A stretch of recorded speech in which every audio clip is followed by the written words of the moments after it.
She was the Italian outsider who ruled France from the shadows. She ruled through others, whispered in the ears of kings, and turned loyal courts into chessboards of power. A queen accused of poison, black magic, and mass murder. Was Catherine de Medici a wicked queen with a taste for poison and black magic, or one of the most misunderstood women in history? Let's find out.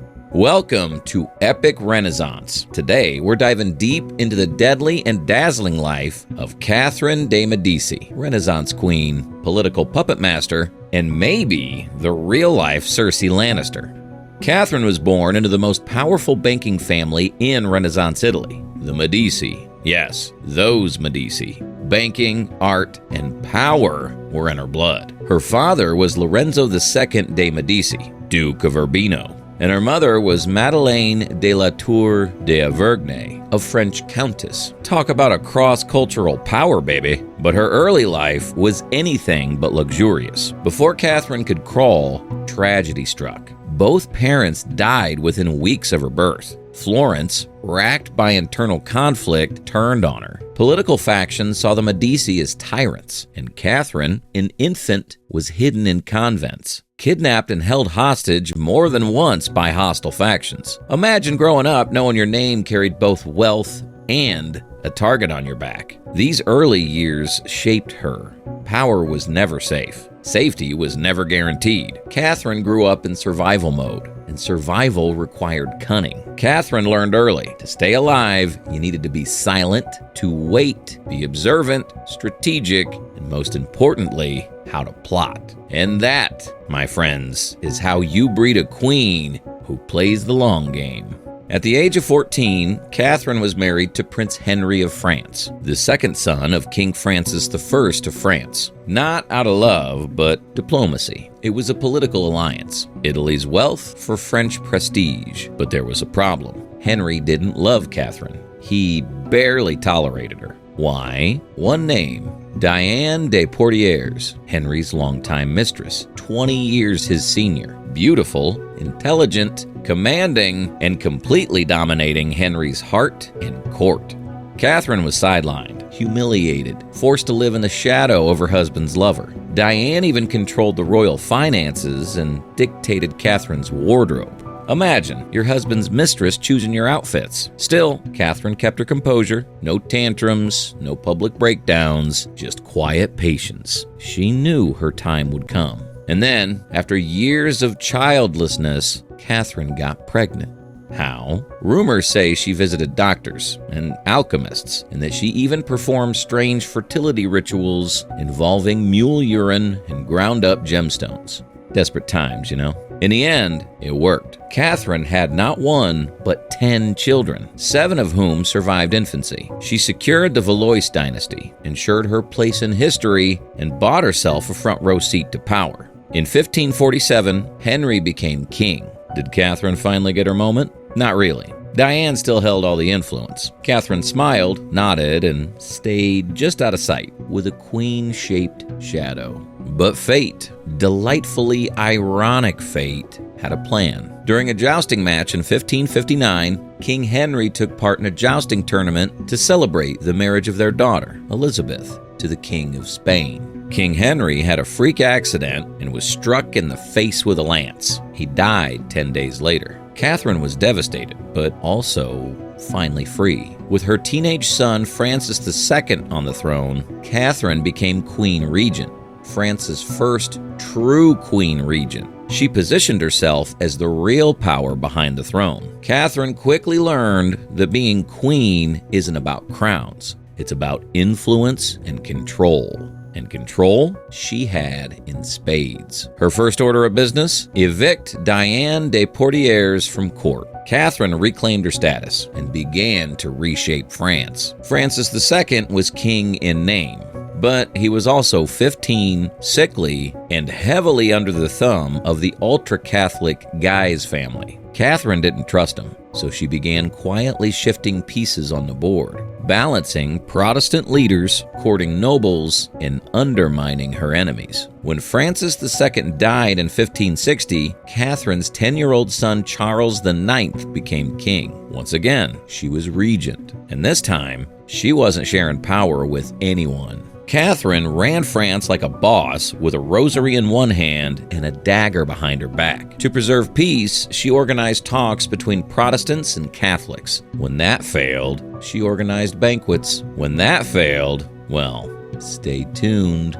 Her goal? Hold France together at a time when it was being torn apart by religious war. On one side, the Catholics, backed by the Guises. On the other, the growing Protestant Huguenot movement. Civil war loomed, and Catherine was walking a political tightrope. She hosted religious colloquies, pushed for tolerance, balanced noble factions, and tried desperately to prevent an all-out war. For a while, it worked, but peace was a candle in a storm, and Catherine knew it. As Charles IX came of age, Catherine continued to be the driving force behind the monarchy. She cultivated an elaborate spy network, read her son's correspondence, and orchestrated strategic marriages. Let's talk image. Catherine dressed in black for decades after her husband's death. Mourning? Maybe. Branding?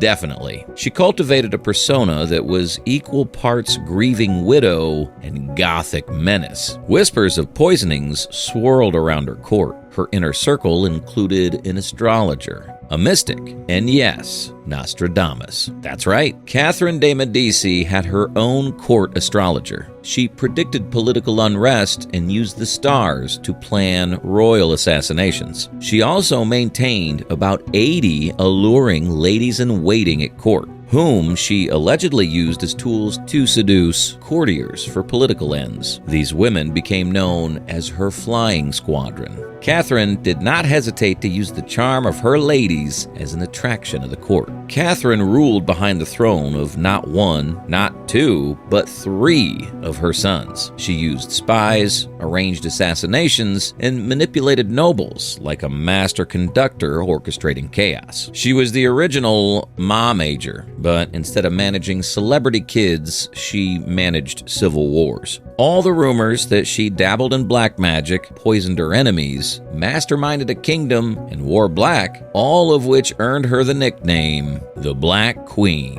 But Catherine knew one thing: perception is power. And then she orchestrated the most controversial royal wedding in French history. France at the time was a mess, torn apart by brutal wars between Catholics and Protestants. Think Game of Thrones, but real and bloodier. And Catherine, she danced on the razor's edge. In 1572, in a masterstroke of diplomacy, or the worst party planning in history, Catherine orchestrated a royal wedding between her Catholic daughter Margot and Protestant leader Henry of Navarre. It was supposed to unify France. Instead, it led to one of the bloodiest massacres in European history. Bring together 2 violently opposing religious factions with free wine and questionable security. What could go wrong? Thousands of Protestants flooded into Paris for the wedding. On August 24th, 1572, St. Bartholomew's Day, days after the ceremony, an assassination attempt on Protestant leader Admiral Coligny sent the city into a frenzy. Mobs roamed the streets of Paris, slaughtering Protestants. The violence lasted days and spread to the countryside. The death toll? Somewhere between 5 to 30,000. Bodies floated in the scene. Paris reeked of blood. Catherine's role? Murky. Some say she planned it. Others say she lost control. Either way, she was at the epicenter of it all,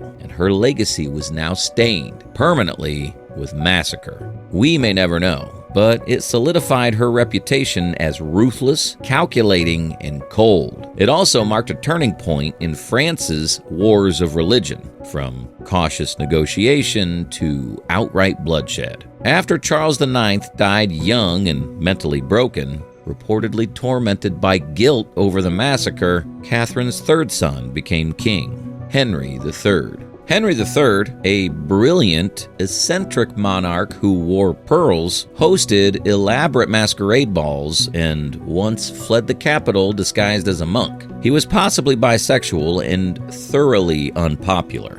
Henry struggled to control the warring factions. Catherine still advised him, still brokered alliances, still tried desperately to save her crumbling dynasty. But the wars of religion dragged on. factions rose. Assassins multiplied like rabbits. She outlived most of her children. She watched her country tear itself apart, and still, she kept writing letters, negotiating, surviving. Because that's what Catherine did. Assassinations, uprising, religious extremists. The monarch was imploding. Even Catherine, the great manipulator, couldn't hold it all together. When she died in 1589, France was broken. Her last surviving son was assassinated months later. Her beloved dynasty, the House of Valois, died with him. Catherine de Medici has been cast as the villain of French history, the Poison Queen, the Black Widow, the puppet master of death. But maybe, just maybe, she was playing a rigged game with no good moves. A foreign queen in a hostile court. A woman in a world that feared powerful women. A mother trying to keep her family and her country alive. She wasn't perfect, but she was brilliant, cunning, and relentless. And honestly, that's more than most kings could say. France would never see another queen like her again. Was she a villain or a visionary? A poisoner or a protector of her bloodline? A ruthless queen or a woman doing what she had to do in a man's world? The answer might just be all of the above. History doesn't give Catherine de Medici enough credit, but here at Epic Renaissance, we do. If you love this scandal-packed trip through Renaissance France, don't forget to like, subscribe, and drop your hottest Catherine conspiracy theory in the comments.